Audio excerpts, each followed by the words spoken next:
So friends, मैंने अपनी इस मोस्ट डिटेल रिव्यू वीडियो में आपसे बोला था कि FunTouchOS में कुछ प्राइवेसी इश्यूज हैं, बट मैंने उसके एक सेंटेंस बाद ही ये भी बोला था कि ये इशू मेरे लिए नहीं है। तो इसलिए मैं सबसे पहले प्राइवेसी इशू की जो डेफिनेशन है उस पर बात करना चाहूँगा, क्योंकि ये सबके लिए डिफरेंट होती है। फॉर एग्जाम्पल, एक व्लॉगर एंड एक शाय पर्सन की प्राइवेसी में तो ज़मीन एंड आसमान का डिफरेंस होता है, बट अभी हम स्मार्टफोन पे कंसंट्रेट करते हैं। तो ये जो FunTouchOS है, जिसकी मैंने सारी प्राइवेसी एग्रीमेंट नहीं पढ़ा है एंड ना ही मैं पूरी ज़िंदगी में कभी पढ़ूंगा किसी भी ब्रांड या किसी भी एप्लीकेशन की, क्योंकि अगर आपको कोई भी एप्लीकेशन या सर्विस यूज़ करना है तो आपको उनकी जो प्राइवेसी टर्म्स हैं उनको एक्सेप्ट करना ही पड़ता है। And to be very honest, मुझे इन सब से इतना कुछ ज़्यादा फर्क नहीं पड़ता, बट यहाँ पे बात मैं अपनी नहीं कर रहा हूँ। यहाँ पे FunTouchOS के कुछ एप्लीकेशन के जो प्राइवेसी एग्रीमेंट्स है वो काफ़ी ज़्यादा चर्चा में थे, तो हम इस पर बात करते हैं। सो इशू यहाँ पे ये था कि जो वीवो की खुद के एप्लीकेशन है या फिर बोलो जो iQOO के खुद के प्री इंस्टॉल एप्लीकेशन है like V app store, browser and I manager,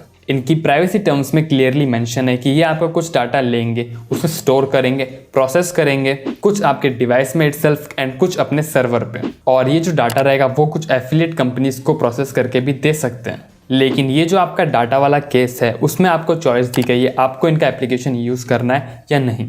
and definitely ये जो ऐप्स हैं या फिर कोई भी अदर ब्रांड के UI के जो एप्लीकेशंस होते हैं लाइक उनके जो स्टोर होते हैं ऐप स्टोर, उनको ना तो मैं कभी ओपन करता हूँ एंड ना ही मैं किसी को रिकमेंड करता हूँ, एंड यूज़ करना तो बहुत दूर की बात है। लेकिन ऐसे जाने कितने एप्लीकेशंस आपने प्ले स्टोर से डाउनलोड करे होंगे, यूज़ करे होंगे, एंड आपने बिल्कुल फास्ट वे में उनके जो प्राइवेसी एग्रीमेंट है उस पर टिक लगा के उसको एग्री भी किया होगा। तो ये जो प्राइवेसी इश्यूज़ है FunTouchOS में, क्या वो रियली में इतने बड़े इश्यूज़ हैं आपके लिए? ये चीज़ तो आपको खुद ही डिसाइड करना होगा, मैं सिर्फ अपने लिए डिसाइड कर सकता हूँ। बाकी यहाँ पे मैं अपनी प्राइवेसी की डेफिनेशन आपसे शेयर करना चाहूँगा, एंड वो ये है कि कोई भी सर्विस या फिर कोई भी एप्लीकेशन आपका डाटा ले रही है बिना आपको बताए एंड उसको यूज़ करके वो आपको इंडिविजुअली हार्म पहुँचा सकती है, तो ये प्राइवेसी इशू है मेरे लिए। बाकी जो पर्सनलाइज्ड ऐड वगैरह चीज़ें हैं इन सबको मैं इशू नहीं मानता, एंड मैंने तो गूगल में जो पर्सनलाइज्ड ऐड वाला सर्विस होती है उसको खुद से ऑन करके रखा है, क्योंकि मुझे ऐसा लगता है कि जो फालतू ऐड जिसमें मेरा कोई इंटरेस्ट नहीं है वो चीज़ अगर मुझे दिखाई जा रही है उससे बढ़िया तो ये रहेगा कि जो मेरे इंटरनेट यूजर्स हैं उसके हिसाब से एड्स दिखा जाएं। नाउ अब वापस आते हैं, बात करते हैं उन चीज़ों की जो आपको एक FunTouchOS वाले स्मार्टफोन में ज़रूर करना चाहिए। तो स्टार्ट करते हैं हम फर्स्ट बूट से। तो यहाँ पे जब आप फर्स्ट बार अपने स्मार्टफोन को बूट करोगे तो यहाँ पे आपको कई सारे एग्रीमेंट्स होते हैं या फिर बोलो कई सारे प्राइवेसी टर्म्स होते हैं, उनको एग्री करना ही पड़ता है। वहाँ पे आपको कोई ऑप्शन नहीं होता, तो वहाँ पे आपको उनको तो एग्री करना ही पड़ेगा। लेकिन ये वाला जो प्राइवेसी एग्रीमेंट है इसको आप यहाँ पे डिसएग्री कर देना, ये वीवो या फिर बोलो iQOO की तरफ से।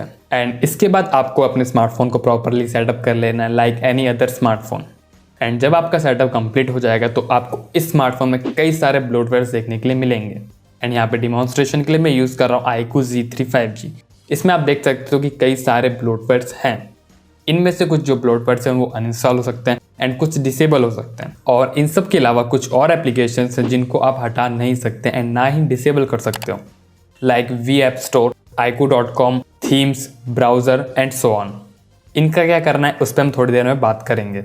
फिलहाल जो एप्लीकेशन आपको इंस्टॉल हो सकते हैं, जो डिसेबल हो सकते हैं, उनको सबसे पहले आपको इंस्टॉल एंड डिसेबल कर देना है ऐप इन्फो में जाके।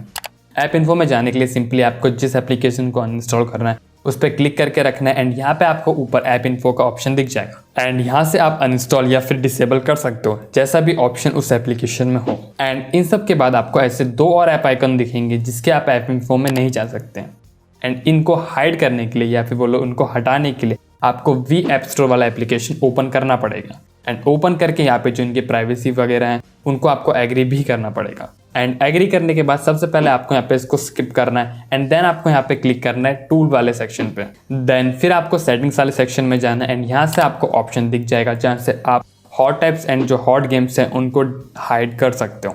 तो यहाँ से आपको इसको हाइड कर देना है और इसके बाद जो hot games and hot apps हैं वो हाइड हो जाएंगे। लेकिन इन चीज़ों को हाइड करने के लिए हमने एक ऐसे एप्लीकेशन को ओपन किया एंड उसके टर्म्स एंड सर्विसेज को भी एक्सेप्ट किया जो कि टोटली यूजलेस एप्लीकेशन है। एंड आपको इस यूजलेस एप्लीकेशन की कई सारी नोटिफिकेशंस भी देखने के लिए मिल जाएंगी अपने स्मार्टफोन में डे टू डे यूजेस में। सो अब हमें इस एप्लीकेशन को प्रॉपरली क्लोज करना है जिससे हमें जो फालतू की नोटिफिकेशंस है वो नहीं है। सो सबसे पहले हम इसकी प्राइवेसी एग्रीमेंट को डिनाई करते हैं जिसको हमने सबसे पहले एग्री किया था। तो उसके लिए आपको वापस यहाँ पे टूल्स वाले सेक्शन में जाना होगा एंड यहाँ पे वापस क्लिक करना होगा सेटिंग्स में। देन इसके बाद सबसे नीचे आपको प्राइवेसी एक ऑप्शन दिख जाएगा, आपको उस पर क्लिक करना है एंड फिर यहाँ पे आपको क्लिक करना है आईक्यू प्राइवेसी टर्म्स पे एंड फिर आपको यहाँ पे फाइनली विड्रॉ द एग्रीमेंट पे क्लिक कर रहा है एंड यहाँ से इसको कंफर्म कर देना। और यहाँ से जो अपना प्राइवेसी टर्म हमने एक्सेप्ट किए थे वो डिनाई हो गए एंड आपका जो एप्लीकेशन है वो ऑटोमेटिकली क्लोज हो जाएगा। और फिर जब आप इस वी ऐप स्टोर को वापस ओपन करोगे तो यहाँ पे आपको वापस ये वाली स्क्रीन आएगी एंड डेफिनेटली यहाँ पे अपने को एग्री नहीं करना है, सिंपल सा आपको बैक आ जाना है। बाकी यहाँ पे जो मैंने आपको विड्रॉ द एग्रीमेंट या फिर बोलो प्राइवेसी कंसर्न को विड्रॉ करने की सेटिंग्स बताई है वो आपको वीवो या बोलो आईक्यू के हर एप्लीकेशन में देखने के लिए मिल जाएगी। लेकिन यहाँ पे हमें हर एप्लीकेशन से यहाँ पे एग्रीमेंट को विड्रॉ नहीं करना क्योंकि हमें सबसे प्रॉब्लम नहीं है। मैं यहाँ पे आपको सिर्फ 8 यूजलेस एप्लीकेशन में ये करने को रिकमेंड करूँगा, like I manager, browser, V app store, iQOO cloud, iq.com, easy share, game centre and theme. और यहाँ पे अगर आप चाहो तो ये इजी शेयर वाला एप्लीकेशन अगर आपको शेयर वगैरह करना है एंड यहाँ पे जो थीम्स वाली एप्लीकेशन है जहाँ पे अगर आपको कस्टमाइजेशन करना काफ़ी पसंद है अपने स्मार्टफोन में तो इन सबको छोड़ सकते हो। और ये जो प्राइवेसी कंसर्न को विड्रॉ करने की ज़रूरत हमें उतनी एप्लीकेशंस में पड़ेगी जिस ऐप को आपने आज से पहले ओपन किया है या फिर बोल लो आपने जिस एप्लीकेशन की जो प्राइवेसी टर्म्स है उनको एक्सेप्ट किया है अपने एप्लीकेशन को स्टार्टिंग में ओपन करते समय।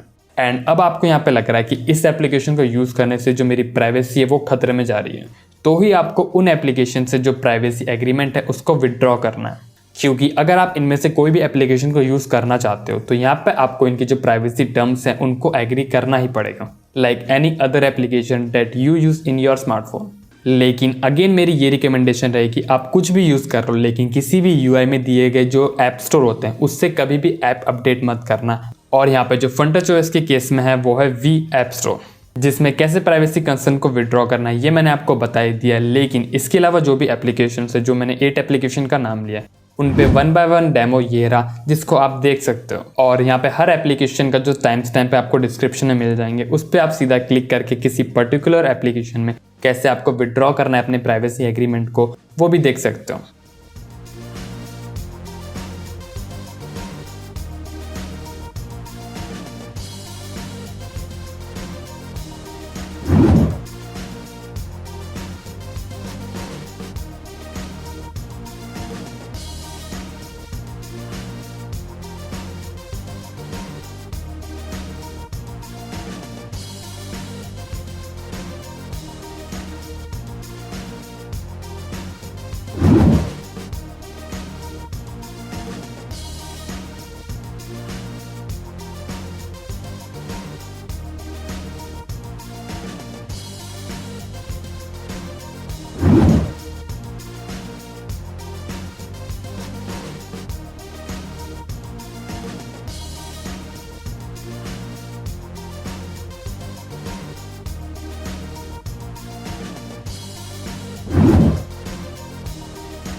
नाउ अब इसके बाद आप जिन एप्लीकेशन को यूज़ नहीं करना चाहते उन एप्लीकेशंस के आपको ऐप इन्फो में जाना है एंड सबसे पहले आपको यहाँ पे नोटिफिकेशन पे क्लिक करना है एंड यहाँ पे आपको नोटिफिकेशन सारी ऑफ कर देना है।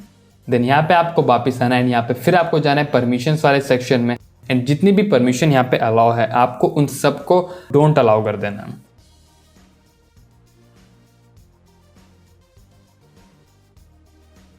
देन आपको यहाँ पे फाइल्स एंड कैशे में जाना है एंड यहाँ पे भी आपको क्लियर स्टोरेज कर देना एंड क्लियर कैशे कर देना एंड उसके बाद डेफिनेटली आपको मोबाइल डाटा एंड वाईफाई में जाना है एंड यहाँ पे आपको जो बैकग्राउंड डाटा दिख रहा है उसको आपको डिसेबल कर देना है। फिर इसके बाद आपको जाना है बैटरी वाले सेक्शन में एंड यहाँ पे आपको जो बैटरी यूजेस है उसको रिस्ट्रिक्ट कर देना है एंड इसके बाद आपको जाना है ओपन बाय डिफॉल्ट, उस पर भी जाके आपको यहाँ पे डिसेबल कर देना है। देन इसके बाद remove permission and free up space को इनेबल कर दो एंड फिर आपको यहाँ पे डिस्प्ले ओवर अदर ऐप को भी डिसेबल कर देना है। एंड देन फिर आपको जाना है यहाँ पे मॉडिफाई सिस्टम सेटिंग में, देन फिर आपको यहाँ पे मॉडिफाई सिस्टम सेटिंग को भी यहाँ पे डिसेबल कर देना है एंड उसके बाद फाइनली आपको यहाँ पे फोर्स स्टॉप करना है एंड यहाँ से वापस आ जाना है। एंड ये सब करने के बाद इस एप्लीकेशन से आपको कभी भी नोटिफिकेशन नहीं आएंगे। ये वाला एप्लीकेशन आपका बैकग्राउंड में डाटा भी यूज़ नहीं करेगा, ना ही ओपन होगा। और ये जो प्रोसेस है ऐप इन्फो वाला, ये आपको हर उस एप्लीकेशन के साथ दोहराना है जिसको आप कभी भी यूज़ करना नहीं चाहते। अब नेक्स्ट चीज़ की तरफ बढ़ें जिसको भी मैं रिकमेंड करता हूँ कि आप डिसेबल कर दो, एंड वो है यहाँ पे लॉक स्क्रीन पोस्टर, जो कि बार बार रिफ्रेश होती रहती है एंड ये भी एक काइंड ऑफ ऐड ही है। इसको भी आप डिसेबल कर दो क्योंकि डेफिनेटली ये आपके बैकग्राउंड में तो चलती रहेगी एंड आपका डाटा भी यूज़ करेगी। तो इसके लिए सबसे पहले आपको जाना पड़ेगा सेटिंग्स में, देन क्लिक करना पड़ेगा लॉक स्क्रीन एंड वॉलपेपर पे एंड इसके बाद यहाँ पे आपको देखने के लिए मिलेगा option lock screen settings. Then यहाँ पे आपको जाना है लॉक स्क्रीन एंड पोस्टर पे, देन फिर आपको यहाँ पे ऑप्शन मिलेगा लॉक स्क्रीन पोस्टर वॉलपेपर को ऑफ करने का। तो यहाँ से आप इसको ऑफ कर सकते हो, जो अभी मैं आपको डिमॉन्स्ट्रेट नहीं कर पा रहा हूँ क्योंकि आफ्टर जनवरी अपडेट ये वाला पता नहीं शायद कोई बग इंट्रोड्यूस हो गया है। और इसके अलावा मुझे इस अपडेट के बाद कुछ और छोटे बग्स देखने के लिए मिले अपने यूजर्स में, एंड इसलिए जो मैं अपना सिस्टम अपडेट है उसको रेगुलरली अपडेट नहीं करता एंड मुझे इस जो सिक्योरिटी पैचेस होते हैं उससे भी जितना ज़्यादा कुछ फ़र्क भी नहीं पड़ता। मैं सिर्फ उन्हीं सिस्टम अपडेट्स को इंस्टॉल करता हूँ जो कि साइज़ में थोड़े बड़े होते हैं एंड वो स्टेबल होते हैं। बाकी यहाँ पर वापस हम अपने टॉपिक पे आते हैं एंड बात करते हैं नेक्स्ट सेटिंग की। तो इसके बाद मैं नेक्स्ट सेटिंग की बात करता हूँ जो कि मैं रिकमेंड करता हूँ आपको करनी चाहिए, एंड वो सेटिंग है कि अपने जो होम स्क्रीन में जब भी हम स्वाइप डाउन करते हैं तो यहाँ पे ग्लोबल सर्च ओपन होता है। तो मैं रिकमेंड करता हूँ कि आप इसको चेंज कर लो। इसके लिए आपको सबसे पहले जो होम स्क्रीन है उस पर लॉन्ग प्रेस करना पड़ेगा, देन यहाँ पे आपको सेटिंग्स पे क्लिक करना पड़ेगा, देन फिर यहाँ पे आप इस चीज़ को क्लिक करो एंड यहाँ पे आप नोटिफिकेशन सिलेक्ट कर लो। इसके बाद अपने होम स्क्रीन पे स्वाइप डाउन करने पे यहाँ पे नोटिफिकेशन शेड ओपन होगा, ना कि ग्लोबल सर्च। एंड अब यहाँ से आगे बढ़ने से पहले वीडियो स्किप मत करना। वीडियो अच्छी लग रही है तो डेफिनेटली लाइक ज़रूर कर देना, एंड इस टाइप का और कंटेंट देखना चाहते हो तो आप इस चैनल को सब्सक्राइब भी कर सकते हो, एंड फर्दर सपोर्ट करना चाहते हो तो आप एक कमेंट करके यूट्यूब एल्गोरिथम को एक सिग्नल दे देना। नाउ अब नेक्स्ट चीज़ की बात करते हैं एंड वो है कि आप कैसे ही जो एप्लीकेशंस हैं जिनको यूज़ नहीं करते हो उनको आप कैसे हाइड कर सकते हो। सो अगर आप हाइड करना चाहते हो सिस्टम एप्लीकेशन को तो यहाँ पे आपको कंप्यूटर की ज़रूरत पड़ेगी एंड यहाँ पे आपको कंप्यूटर में ADB ड्राइवर्स की भी ज़रूरत पड़ेगी। और ये वाला जो मेथड है वो मैं आपको यहाँ पे डिमॉन्स्ट्रेट करके नहीं बताने वाला क्योंकि मैं इन सब चीज़ों की इतना इंपॉर्टेंस देना ज़रूरी नहीं समझता, बल्कि अगर मैं चाहूँ तो मुझे सिर्फ और सिर्फ 5 मिनट लेंगे इन सबको यहाँ पे हाइड करने के लिए। लेकिन मैं यहाँ पे आपको डिमॉन्स्ट्रेट नहीं करके दिखा रहा हूँ। अगर आपको लेकिन हाइड करनी है तो यहाँ पे मैं डिस्क्रिप्शन में एक वीडियो की लिंक दे दूंगा जो कि डेफिनेटली मेरी नहीं है, बट वो एक अच्छी वीडियो है जिसको आप फॉलो करके जो अपने सिस्टम एप्लीकेशंस हैं उनको हाइड कर सकते हो। बाकी इन सब चीज़ों के अलावा अगर आपका कोई भी क्वेश्चन है इस वीडियो के रिगार्डिंग तो आप मुझे इस फॉर्मेट में पूछ लेना, एंड इस फॉर्मेट में पूछने से आपको जो कमेंट के रिप्लाई हैं वो जल्दी मिलेंगे। मैं मिलता हूँ आपसे नेक्स्ट वीडियो में, तब तक के लिए बाय।